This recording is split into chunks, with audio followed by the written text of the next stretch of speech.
friends and enemies, welcome to the We Love Cult Mailbag, where we answer your questions about cult movies, TV, and other stuff. I'm your host, Levi Newland. First question. Jigsaw's Game writes in to ask, what is your favorite movie of the 1980s? It's really hard to choose one movie of the 1980s to be on the top of your list, just because there was so much good film that came out then. But since you asked, I would have to say that Ghostbusters is really high on the list. Ghostbusters has that really nice blend of comedy and a very solid original story that just worked so well then. Has a fantastic cast and possibly the best recording of Bill Murray and Dan Aykroyd playing against each other in their prime. I mean, it's kind of sad that they had to go on and make a sequel to it. I know Ghostbusters 2 has a place in certain people's hearts, but it never totally lived up to the first, and I'm kind of worried about the fact that they're going to be making a third in the near future and exactly how that will live up, but thankfully nobody can ever take the 80s version away from me. Kyle Bean writes in to ask, what do you prefer, the original cut or the director's cut of Donnie Darko? I feel like the director's cut of Donnie Darko was a complete waste of time and effort, because frankly, the movie was fine just the way it was. The director's cut adds in a bunch of scenes that really didn't need to be in there to begin with, adds some additional subplot that really wasn't necessary, and frankly, the original was fine because the original left a good amount of mystery and interpretation on the part of the viewer, whereas the director's cut tried to explain a little bit more and tried to push things a little bit further, and it just really didn't add that much. But the biggest disgrace of that director's cut is they removed the track "The Killing Moon" from the intro. And frankly, that song was just so perfect with that scene and so iconic that when I saw the director's cut version that removed that track, it just went downhill from there because it just seemed like they were trying to change things for the sake of changing things. Riley Bird 95 asks, you have a TARDIS. If its chameleon circuit got stuck and you needed to change it into something, what would you change it into and would you keep it that way? There's a certain soft place in my heart for the current big blue box, but if I needed to change it into something that was a little bit more covert, I would totally change a TARDIS into a Tyler Perry movie poster, because there's nothing people love to ignore more than a Tyler Perry movie. Neon Kiss asks, what do you feel is the most overrated cult movie and why?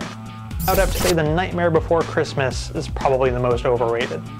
There's so much oversaturation of just goods related to it that I just can't take it seriously anymore.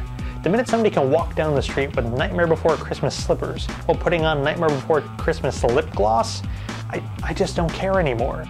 Kami Don't Tweet writes in to ask, what is your favorite horror movie based on concept, not execution?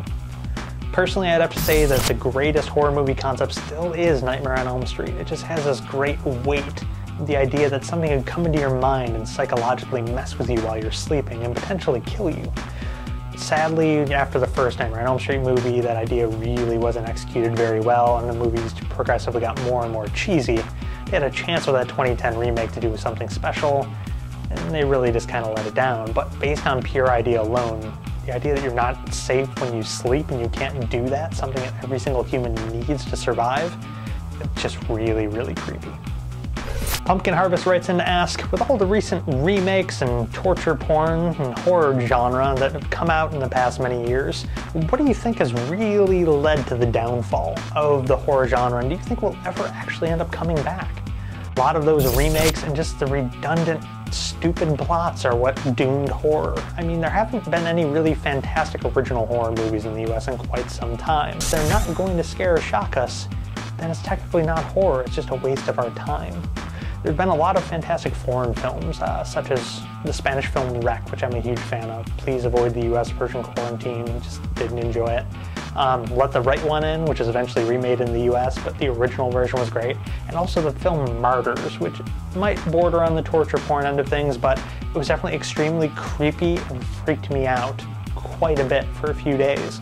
And I feel like those are the sorts of movies that really could help bring the horror genre back. Smaller, more independent films. Well, that about does it for this episode of We Love Cult. If you have a question for us, please send it into mailbag@welovecult.com. And if we like it enough, we'll use it in a future episode. If your question gets chosen as the top question of that episode, you will receive a free DVD in the mail. How cool is that? Stay tuned to the We Love Cult website for the upcoming site launch, and be sure to follow us on Twitter, where we post up the latest news, deals, and video content once it goes live.